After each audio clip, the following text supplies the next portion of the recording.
Hello and welcome back to the underdogs Acharya. और आज जो हम टॉपिक पढ़ेंगे वो है इन्वर्टेड ड्यूटी स्ट्रक्चर। नाम सुन के अजीब लग रहा है तो डरो मत, बहुत सिंपल टर्म्स में अभी समझा दूंगा एकदम आराम से। बट शुरू करने से पहले जान लो कि ये आपके जीएस2 में गवर्नेंस और जीएस3 में इकोनॉमी से इसका रिलेशन है। ओके, तो सबसे पहले देखते हैं कि ये न्यूज में क्यों है। तो before we move forward, here is a little something about मी।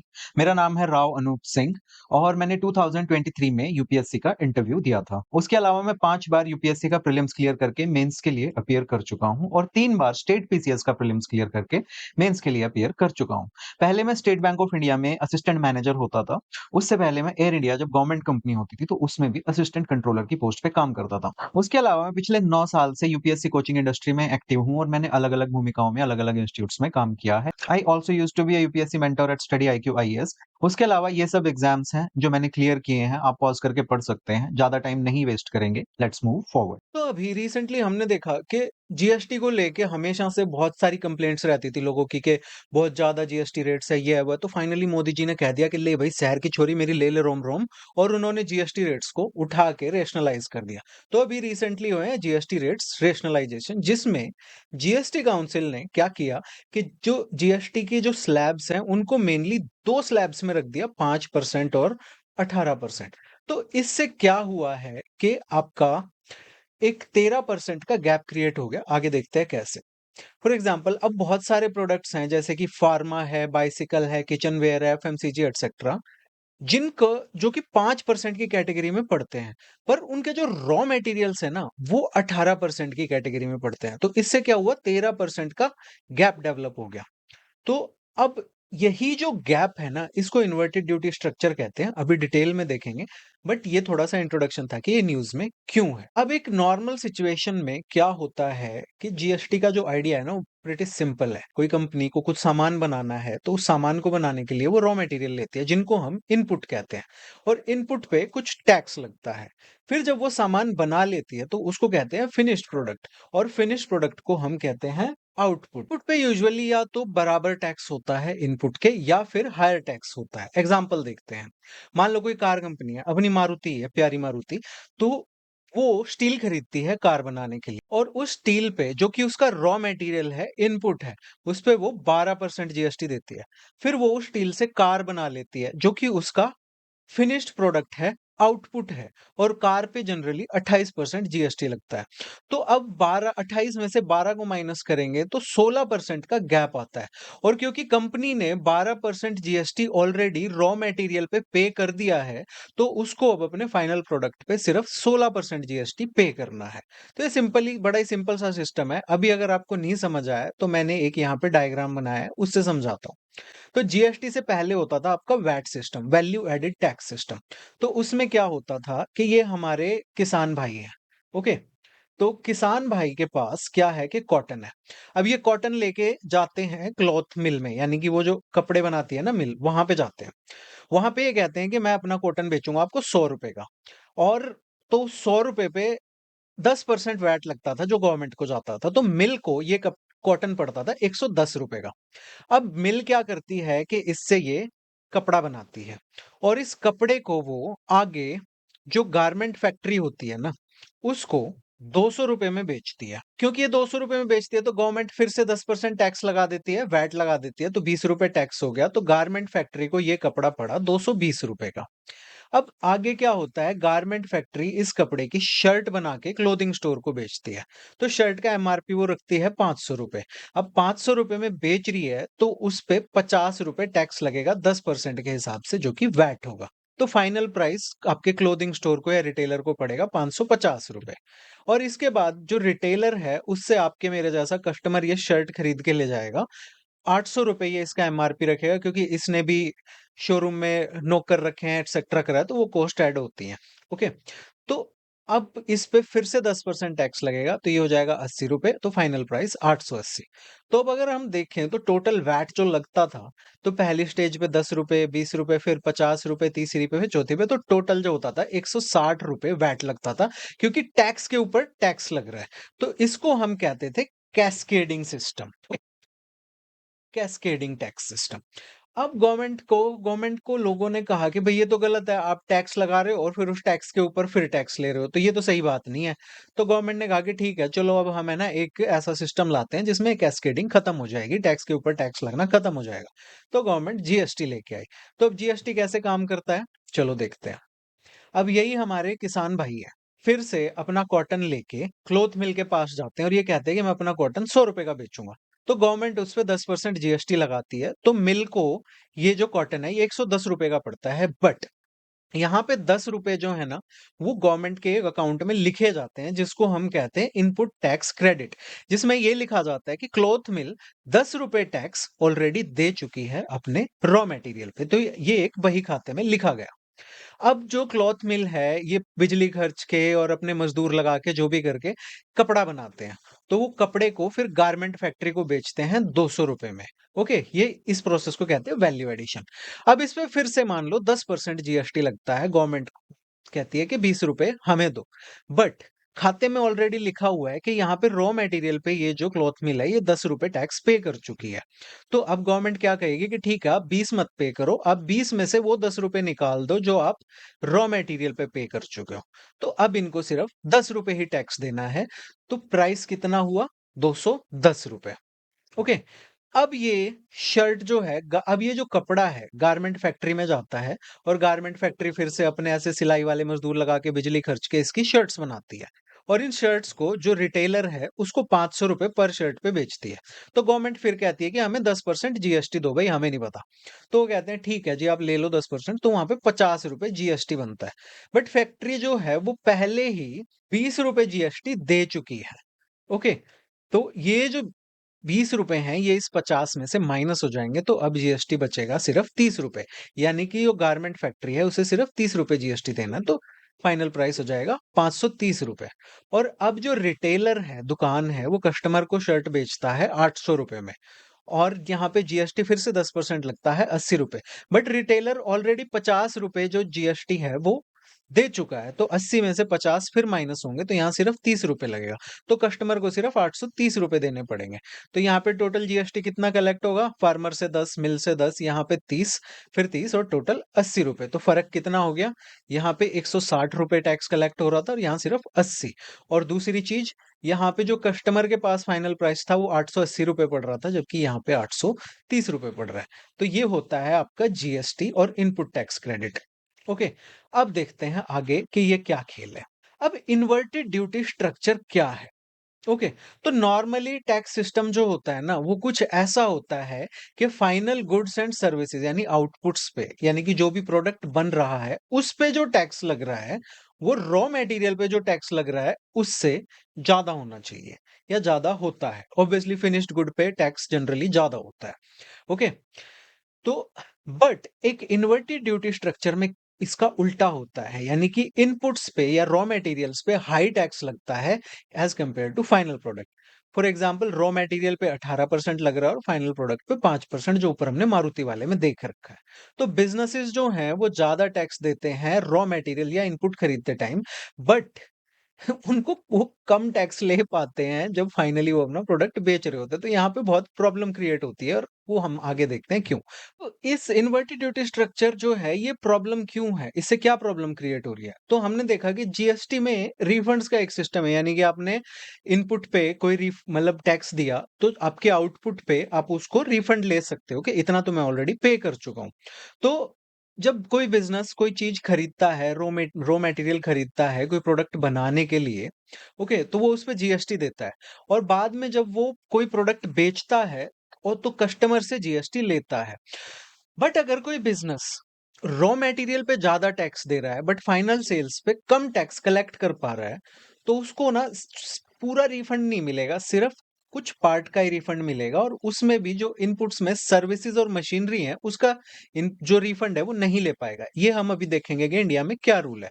तो इससे क्या होता है कि जो जीएसटी है वो एक एक्स्ट्रा कॉस्ट बन जाता है, जिससे कि सामान महंगा होता है और कंपनी जो है वो अपनी कॉम्पिटिटिवनेस खो देती है। तो अब ये जो पॉइंट था कि रिफंड पार्शियल क्यों हो जाता है, तो देखते हैं कि इंडिया में करंट रूल क्या है। तो इंडिया में जो रिफंड है, जीएसटी रिफंड है, वो सिर्फ इनपुट्स पे यानी कि रॉ मटेरियल्स पे अलाउड है। और ये किस पे अलाउड नहीं है? इनपुट सर्विसेज पे, जैसे कि transport, consultancy, legal, advertising etcetera, और कैपिटल गुड्स पे, जैसे कि मशीनरी, इक्विपमेंट और मैन्युफैक्चर गुड्स। एग्जाम्पल से समझते हैं। ओके, मान लो एक फार्मा कंपनी है, दवाइयों की कंपनी है। वो दवाई बनाने के लिए केमिकल खरीदती है 100 रुपए के, तो गवर्नमेंट को उसे 18% टैक्स देना होगा, यानी कि ओके 100 पे 18%, तो 18 रुपए। फिर वो उस केमिकल को ट्रांसपोर्ट करने के लिए या अपनी दवाइयों को ट्रांसपोर्ट करने के लिए 50 रुपए खर्च करती है, तो उस पे भी 18% जीएसटी देना होता है, यानी कि 9 रुपए। और फिर वो उन दवाइयों को बेचती है 200 रुपए में, तो वहां से उसको सिर्फ 5% जीएसटी मिलता है, क्योंकि दवाइयों पे, फाइनल प्रोडक्ट पे जीएसटी कम है एज कंपेयर टू केमिकल्स और ट्रांसपोर्ट इनपुट्स। तो यहां से सिर्फ उसको 200 रुपए में 10 रुपए जीएसटी मिलता है। तो उसने कितना जीएसटी पे करा? 18 प्लस 9, 27 रुपए। बट जीएसटी कलेक्ट कितना कर पाई है? 10 रुपए। तो अब रिफंड रूल के अकॉर्डिंग, जो इंडिया का रूल है, कंपनी सिर्फ उतना रिफंड, कितना रिफंड क्लेम कर सकती है? जो कि 18 रुपए है, जो कि उसका रॉ मटेरियल, केमिकल जो उसने खरीदे थे, उन पे जो उसने टैक्स दिया है, वो रिफंड में सिर्फ वो क्लेम कर सकती है। बट ट्रांसपोर्ट में या अपनी दवाइयों की एडवर्टाइजमेंट में या कोई लीगल कंसल्टेंसी में उसने पैसे खर्च करे हैं, तो वहां पे अगर कोई जीएसटी दिया है तो वो क्लेम नहीं कर सकती। तो ये जो सर्विसेज वाला जीएसटी है, ये एक परमानेंट एक्स्ट्रा कॉस्ट बन जाता है। ओके। और ऐसे में कंपनीज क्या करती हैं कि वो शॉर्टकट्स लेना शुरू करती हैं, कैश डीलिंग करना शुरू करती हैं, और अंडर रिपोर्टिंग और टैक्स इवेजन भी करना शुरू कर देती हैं। अभी बीच में एक पॉइंट रह गया था कि ये बिजनेसेस को क्यों हर्ट करता है, ये इन्वर्टेड ड्यूटी स्ट्रक्चर। क्योंकि सर्विसेज और मशीनरी, यानी कि इस दवाई की कंपनी ने अगर कोई नई मशीनरी भी लगाई है और उस पे उसने जीएसटी दिया है, टैक्स दिया है, तो वो भी वो रिफंड क्लेम नहीं कर सकती है। तो इससे क्या होता है कि ये दोनों 18% जीएसटी अट्रैक्ट करते हैं, बट इन पे रिफंड अलाउड नहीं है। तो ये एक परमानेंट कॉस्ट बन जाता है और बिजनेस इसको नहीं रिकवर कर पाते। तो इससे क्या होता है कि प्रोडक्शन की कॉस्ट ऊपर चली जाती है, प्रॉफिट मार्जिन जो है वो कम हो जाते हैं, और इवेंचुअली कस्टमर पे ही बोझ पड़ता है। अब आगे देखते हैं, तो बिजनेस कैसे अफेक्ट होते हैं इन्वर्टेड ड्यूटी स्ट्रक्चर से। एग्जाम्पल से समझते हैं कि सबसे पहला है कि प्रोडक्शन की कॉस्ट जो है वो बढ़ जाती है। अब मान लो एक खिलौने बनाने वाली कंपनी है जो प्लास्टिक खरीदती है, प्लास्टिक उसका रॉ मटेरियल है। ओके। और उस पे वो 18% जीएसटी देती है। फिर वो उससे खिलौने बनाती है जो कि उसका आउटपुट है, और उस पे 5% जीएसटी वो कलेक्ट करती है। तो अब कंपनी जो है वो इनपुट पे ज्यादा टैक्स दे रही है और अपनी आउटपुट पे कम टैक्स कलेक्ट कर पा रही है। और क्योंकि रिफंड जो है वो लिमिटेड है और वो सर्विसेज और मशीनरी पे नहीं कलेक्ट कर सकती, ना वो काउंट होता है, तो ये जो एक्स्ट्रा टैक्स है, ये एक खर्चा बन जाता है, जिससे कि उसकी प्रोडक्शन की कॉस्ट जो है वो बढ़ जाती है। और अब सरवाइव करने के लिए कंपनी को या तो अपना सेलिंग प्राइस बढ़ाना पड़ेगा, जिससे कि कस्टमर्स पे ज्यादा बोझ पड़ेगा और खिलौने जो है वो महंगे हो जाएंगे। दूसरा क्या होता है कि इसमें स्मॉल बिजनेसेस जो है ना, उनको ज्यादा ट्रबल फेस होता है, क्योंकि बड़ी कंपनीज के पास बहुत ज्यादा कैश रिजर्व होते हैं। बट स्मॉल बिजनेसेस को अपने आप को चलाने के लिए बहुत थिन मार्जिन रखने पड़ते हैं, वो भी बहुत कम कैश के साथ। तो जब उनका पैसा ऐसे फंस जाता है अनरिकवरेबल जीएसटी में, तो वो सैलरीज नहीं दे पाते, नया रॉ मटेरियल नहीं खरीद पाते और एक्सपैंड नहीं कर पाते। इसको हम वर्किंग कैपिटल प्रॉब्लम कहते हैं। कैपिटल मतलब मनी, वर्किंग मतलब जो कंपनी की डेली वर्किंग में पैसा चाहिए होता है वो, और प्रॉब्लम तो आपको पता ही है। तो मनी जो है वो ब्लॉक हो जाता है टैक्सेस में और फ्री नहीं रह पाता बिजनेस के यूज के लिए।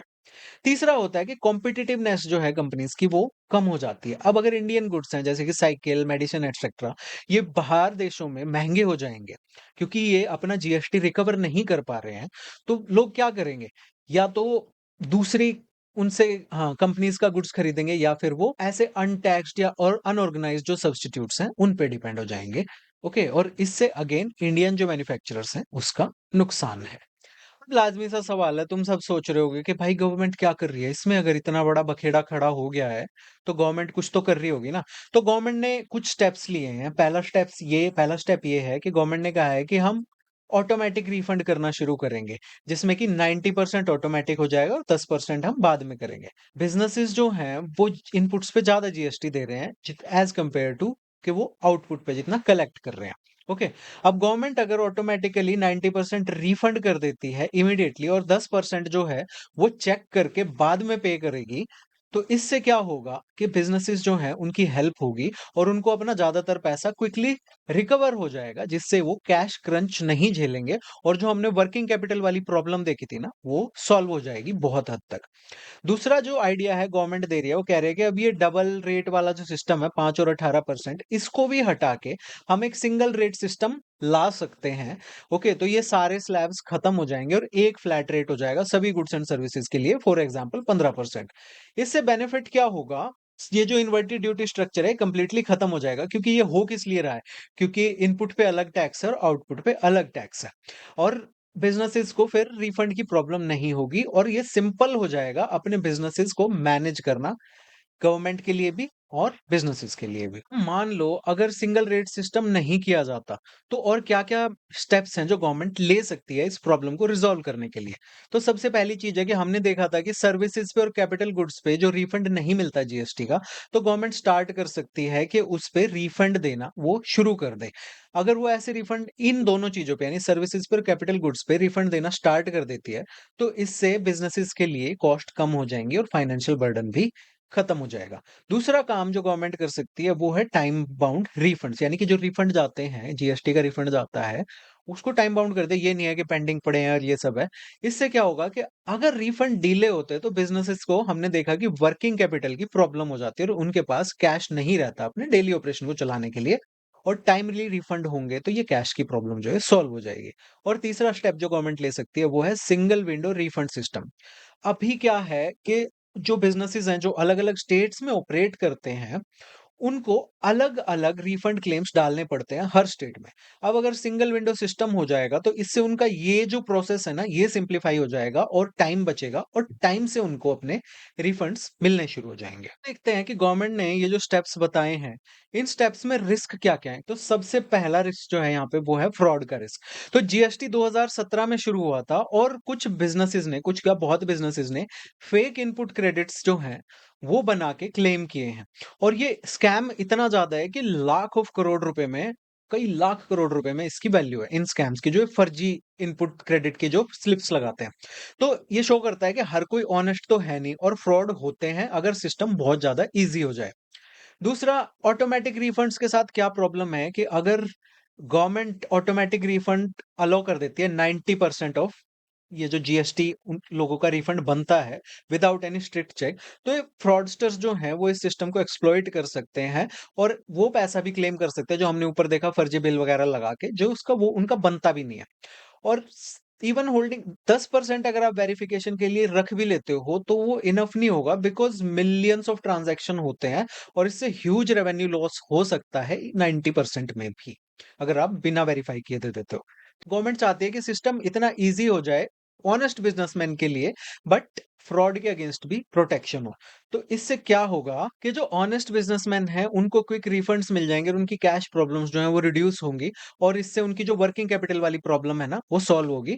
और जो फ्रॉड है उससे भी प्रोटेक्शन होगा कि मतलब गवर्नमेंट कह रही है 10% अगर हम रखते हैं वेरिफिकेशन के लिए, तो उससे फ्रॉड से प्रोटेक्शन होगा।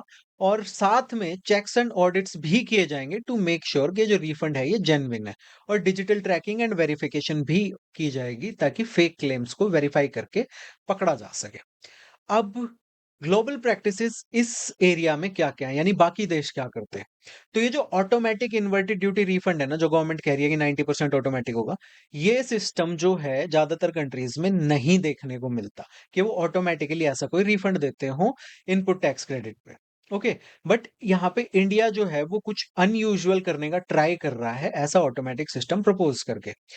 कुछ कंट्रीज हैं जैसे कि आप फ्रांस में जाते हो और वहां पे कुछ खरीदते हो तो आप वैट पे करते हो, और फिर जब आप एयरपोर्ट पे जाते हो और वो चीज दिखाते हो तो आपको उस वैट का एक हिस्सा वापस मिल जाता है, वो ड्यूटी फ्री वाला चक्कर होता है ना। तो कुछ कंट्रीज जो हैं वो वैट क्लेम करने, वैट रिफंड देते हैं टूरिस्ट को जब वो देश छोड़ के जाते हैं। बट यहाँ पे भी इन रिफंड्स को लेने के लिए आपको प्रॉपर डॉक्यूमेंट्स चाहिए होते हैं, वेरिफिकेशन होती है, ये भी ऑटोमेटिक नहीं होते। इंडिया में जीएसटी रिफंड्स लेना मुश्किल है as compare to income tax refund, क्योंकि इनकम टैक्स रिफंड्स जो है वो सिंपल है क्योंकि वहां पे एक ही टैक्स पेयर होता है और एक ही सिस्टम होता है।